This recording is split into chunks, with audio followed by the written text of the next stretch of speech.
Antes de comenzar no olvides suscribirte, darle like y comentar. Puedes seguirme en mis redes sociales para apoyarme y proponerme nuevas historias. Enlaces en la descripción. Percy Jackson y los dioses del Olimpo. La maldición del titán.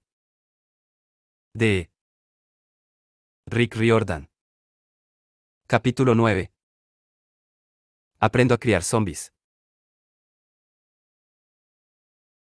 Uno de los problemas de volar en un Pegaso a la luz del día es que, si no tomas precauciones, puedes provocar un accidente en la autopista de Long Island. Procuré mantenerme por encima de las nubes, que por suerte son bastante bajas en invierno. Íbamos lanzados, tratando de no perder de vista la furgoneta del campamento. Si abajo hacía frío, imagínate allí arriba, en el aire, donde me acribillaba una lluvia helada.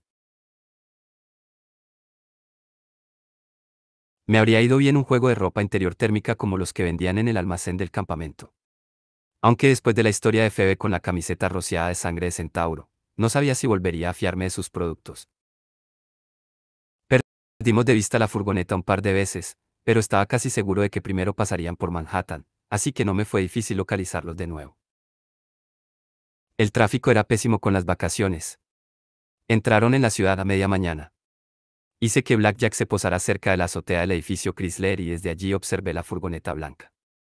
Creía que se detendría en alguna estación de autobuses, pero siguió adelante. ¿A dónde los llevará Argos?, murmuré. No es Argos el que conduce, jefe, contestó Blackjack. Es esa chica. ¿Qué chica? La cazadora. La que lleva una corona de plata en el pelo. Zoe. Esa misma. Mire. Una tienda de donuts. ¿No podríamos comprar algo para el viaje? Intenté explicarle que si entraba en la tienda con un Pegaso, le daría un ataque al guardia de seguridad. Pero él no acababa de comprenderlo. La furgoneta, entre tanto, continuaba serpenteando hacia el túnel Lincoln. Nunca se me habría ocurrido que Zoe supiera conducir. Vamos, si parecía no haber cumplido los 16. Claro que era inmortal. Me pregunté si tendría un permiso de conducir de Nueva York y, en tal caso, qué fecha de nacimiento figuraría allí. Bueno, dije, vamos tras ellos. Íbamos a emprender el vuelo desde lo alto del edificio Chrysler cuando Blackjack soltó un relincho y casi me derribó. Algo se me estaba enroscando por la pierna como una serpiente. Busqué mi espada, pero al mirar vi que no era ninguna serpiente, sino ramas de vid. Habían surgido de las grietas del edificio y se enredaban entre las patas de Blackjack, y en mis propios tobillos, inmovilizándonos a ambos. ¿Ibais a alguna parte?, dijo el señor D. Estaba reclinado contra el edificio, aunque en realidad levitaba en el aire, con su chándal atigrado y su pelo oscuro ondeando al viento. «Anda», exclamó Blackjack. «Pero si es el tipo del vino». El señor D resopló, exasperado. «El próximo humano, o equino, que me llame, el tipo del vino, acabará encerrado en una botella de Merlot».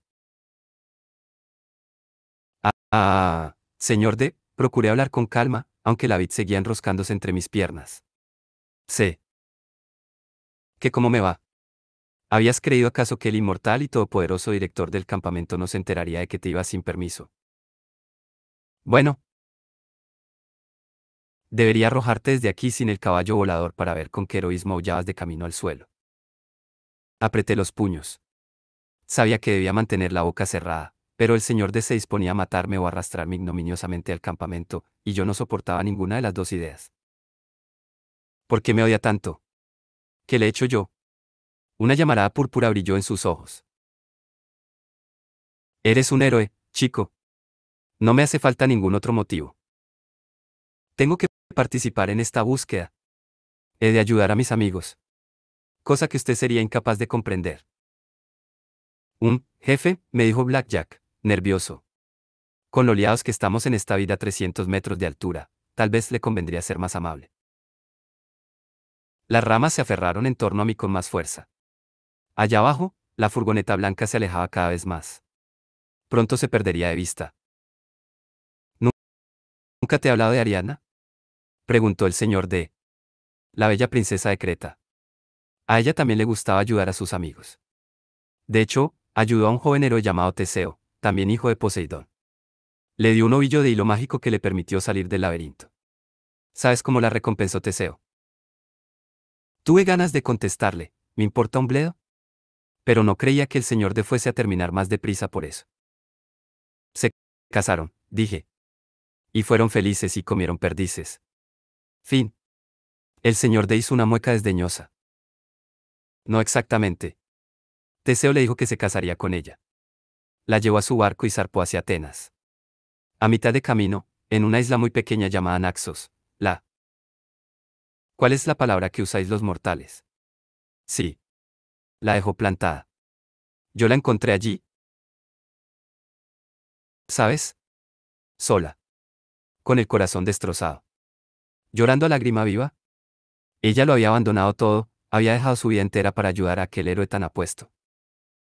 Que al final la dejó tirada como una sandalia vieja. Muy mal hecho, dije. Pero eso ocurrió hace miles de años. ¿Qué tiene que ver conmigo? Él me miró con frialdad. Yo me enamoré de Ariadna, muchacho. Curé su corazón herido. Y cuando murió, la convertí en mi esposa inmortal en el Olimpo. Allí me espera un... Volveré a su lado cuando acabe este siglo infernal de castigo en tu ridículo campamento. Me lo quedé mirando. Usted, está casado. Pero si yo creía que se había metido en un lío por perseguir a una ninfa del bosque. Lo que yo digo es que los héroes no cambiáis. Acusáis a los dioses de vanidad. Deberíais miraros a vosotros mismos. Tomáis lo que os apetece, utilizáis a los demás cuando os hace falta, y luego acabáis traicionando a todo el mundo. Disculpa, pues, si no siento mucho afecto por los héroes. Son una pandilla de egoístas e ingratos. Pregúntale a Ariadna. A Medea. O ya puestos, pregúntale a Zoe Belladona. ¿Cómo que le pregunté a Zoe? ¿A qué se refiere? Él hizo un gesto despectivo. Anda. Sigue a tus estúpidos amigos. Las ramas de vid se desenroscaron de mis piernas. Parpadeé incrédulo. Pero, ¿va a dejar que me marche? ¿Así como así? La profecía dice que al menos 2 de vosotros moriréis. Quizá tengas suerte y tú seas uno de ellos. Pero recuerda mis palabras, hijo de Poseidón, vivo o muerto, no demostrarás ser mejor que los demás.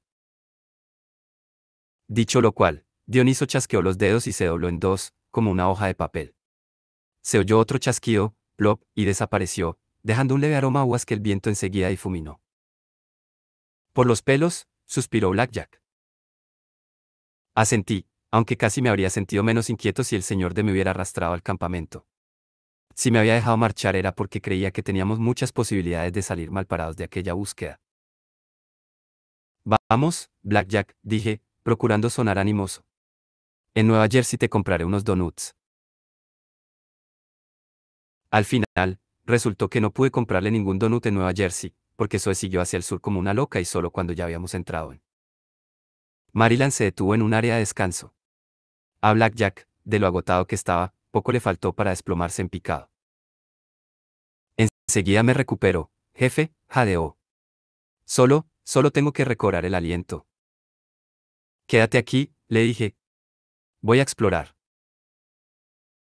Eso de quédate aquí, me parece factible. Podré hacerlo. Me puse la gorra de invisibilidad y me dirigí al supermercado. Me resultaba difícil no moverme a hurtadillas.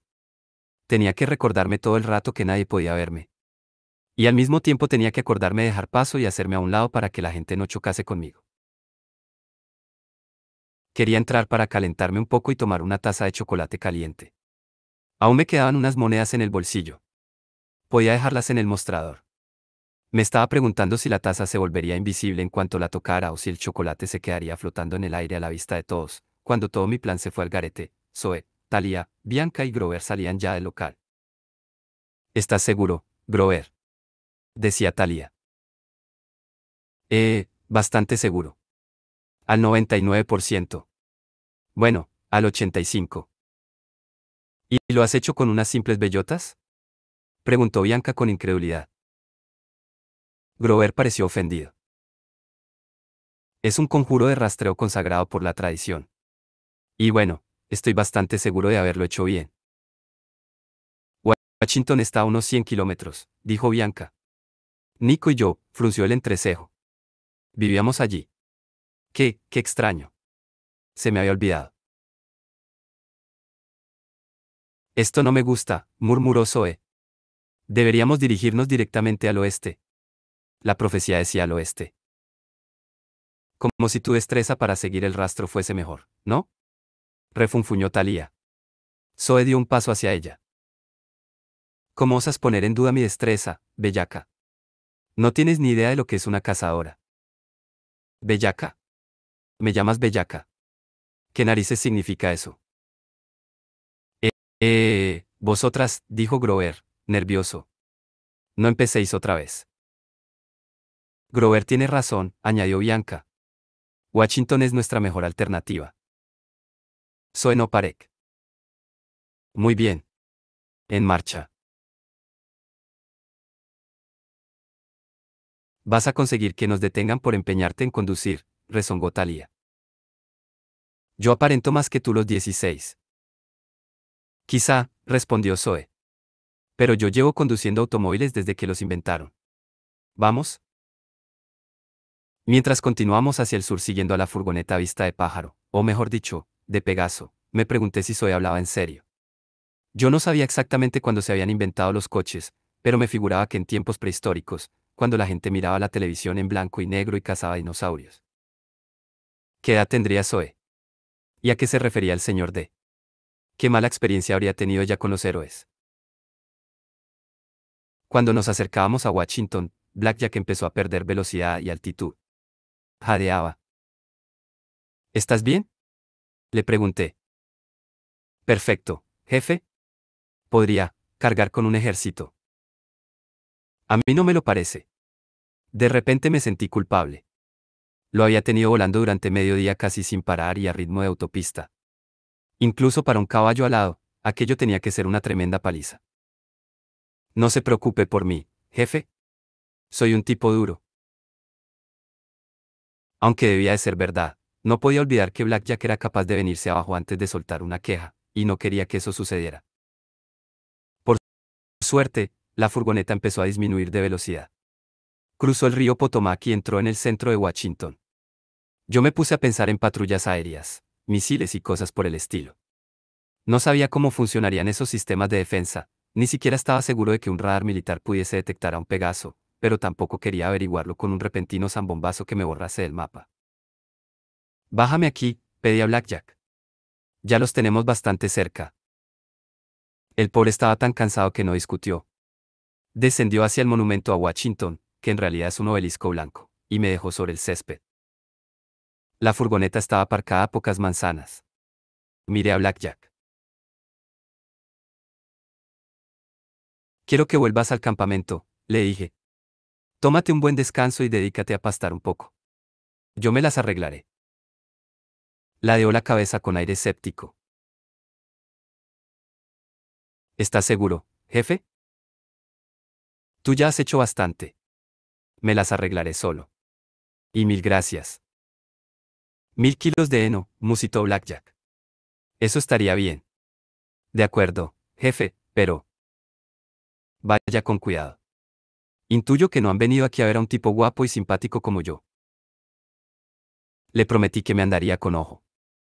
Blackjack desplegó las alas, se elevó en el aire y trazó un par de círculos alrededor del monumento antes de perderse entre las nubes. Observé la furgoneta. Ahora estaban bajándose todos. Grover señalaba uno de los grandes edificios que se alinean frente al National Mall. Thalía sintió y los cuatro echaron a andar azotados por un viento helado. Empecé a seguirlos, pero de pronto me quedé petrificado. Una manzana más allá, de un coche negro bajó un hombre de pelo gris cortado al estilo militar. Llevaba gafas oscuras y un abrigo negro. Sí, ya sé que en Washington hay tipos así por todas partes. Pero yo había visto aquel coche en la autopista un par de veces. Siempre hacia el sur. Habían seguido a la furgoneta. El tipo sacó su teléfono móvil y habló un momento. Luego miró alrededor, como asegurándose de que no había nadie a la vista, y echó a andar por el mal hacia mis amigos. Y lo peor de todo, al volverse, lo reconocí. Era el doctor Espino, la mantícora de Westover Hall. Con la gorra de invisibilidad, seguía Espino a cierta distancia. El corazón me latía desbocado. Si él había sobrevivido a la caída por el acantilado, Annabeth tenía que haber salido ilesa también. Mis sueños no me habían engañado. Seguía viva, la tenían prisionera. Espino se mantenía bastante alejado de mis amigos y hacía todo lo posible para no ser visto. Grover se detuvo por fin frente a un gran edificio con un rótulo que rezaba: Museo Nacional del Aire y el Espacio, el Instituto Smithsoniano. Yo había estado allí con mi madre hacía 1.000.000 de años, solo que entonces todo me parecía mucho más grande. Talía tanteó la puerta. Estaba abierto, sí, aunque no había mucha gente que entrara. Hacía demasiado frío y no era época escolar. Los cuatro se deslizaron hacia el interior. El doctor Espino vaciló. Al parecer, no quería entrar en el museo. Dio media vuelta y se encaminó al otro lado del mal. Con una decisión impulsiva, lo seguí. Cruzó la calle y subió las escaleras del Museo de Historia Natural. Había un gran cartel en la puerta. A primera vista leí: cerrado por las fieras. Luego deduje que tenía que ser fiestas. Entré tras él y lo seguí por una gran sala llena de esqueletos de dinosaurio y mastodontes.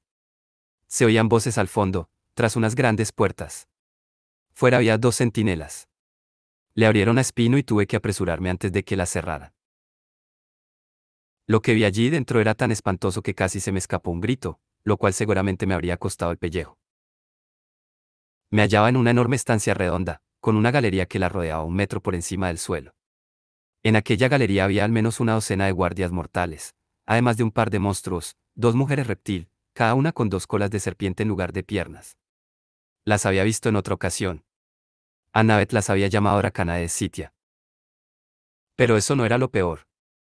Entre las 2 mujeres serpiente, y habría jurado que mirándome, estaba mi viejo enemigo Luke. Tenía un aspecto terrible, la piel lívida como la cera y el pelo, antes rubio, casi del todo gris, como Sihab. Junto a él, sentado de modo que las sombras lo ocultaban, había otro hombre. Lo único que le veía eran los nudillos, aferrados a los brazos dorados de su silla, que parecía un trono. ¿Y bien?, preguntó el hombre de la silla. Su voz era igual que la que había oído en mi sueño, no la voz espeluznante de Cronos, sino más profunda, más grave, como si la tierra misma se hubiera puesto a hablar. Su resonancia llenaba la sala pese a que no estaba gritando. El doctor Espino se quitó las gafas oscuras. Sus ojos de 2 colores, marrón y azul, relucían de pura excitación. Después de una rígida reverencia, habló con su extraño acento francés. Están aquí, general. Eso ya lo sé, idiota, respondió el hombre con voz tonante. Pero, ¿dónde? En el Museo de Cohetes. El Museo del Aire y el Espacio, corrigió Luke con irritación. El doctor Espino le lanzó una mirada furibunda. Como usted diga, señor. Me dio la sensación de que habría preferido traspasarlo con una de sus espinas. ¿Cuántos?, preguntó Luke. Espino fingió no haberlo oído. ¿Cuántos?, insistió el general. 4, general. El sátiro, Grover Underwood. La chica con el pelo negro en punta y con ropa, como se dice. Punk, armada con ese escudo espantoso. Talia, dijo Luke. Y otras 2 chicas, cazadoras. Una de ellas con una diadema de plata. A esa la conozco, gruñó el general. Todo el mundo se removió incómodo. Déjeme apresarlos, le rogó Luke al general. Tenemos más que suficientes. Paciencia, replicó el general. Ya deben de estar bastante ocupados.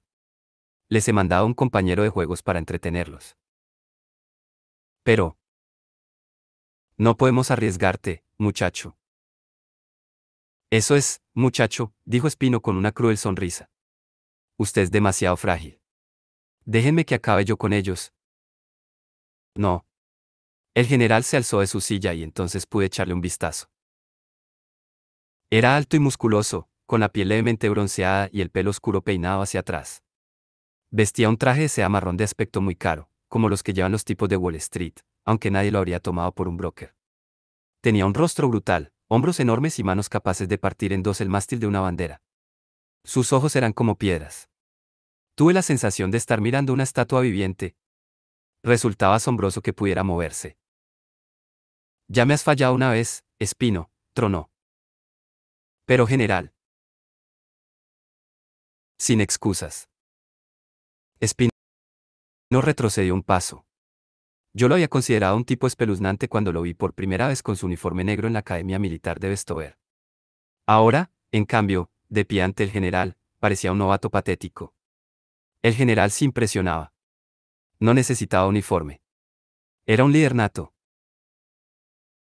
Debería arrojarte a las profundidades del Tártaro por tu incompetencia, dijo. Te mando a que captures al hijo de uno de los tres dioses mayores y tú me traes a una esmirriada hija de Atenea. Pero usted me prometió una oportunidad para vengarme. Protestó Espino. Y una unidad para mí. Soy el comandante en jefe del señor Cronos, dijo el general.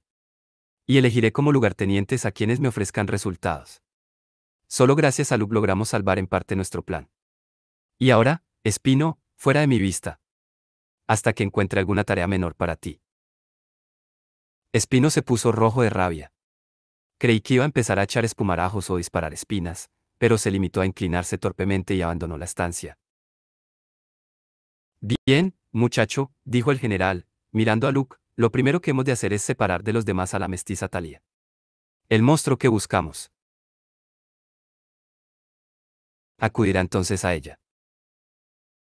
Será difícil deshacerse de las cazadoras, dijo Luke. Soy belladona. No pronuncies ese nombre. Luke tragó saliva. Perdón, general. Yo solo. El general lo hizo callar con un gesto. Déjame mostrarte, muchacho, cómo derrotaremos a las cazadoras. Señaló a un guardia que se hallaba en el nivel inferior de la estancia. ¿Tienes los dientes? El tipo se adelantó pesadamente con una vasija de cerámica. Sí, general. Plántalos, le ordenó. En el centro de la sala había un gran círculo de tierra, donde supongo que estaba previsto exponer un dinosaurio.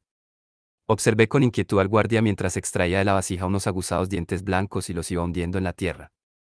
Luego alisó la superficie ante la gélida sonrisa del general. El guardia retrocedió y se sacudió el polvo de las manos.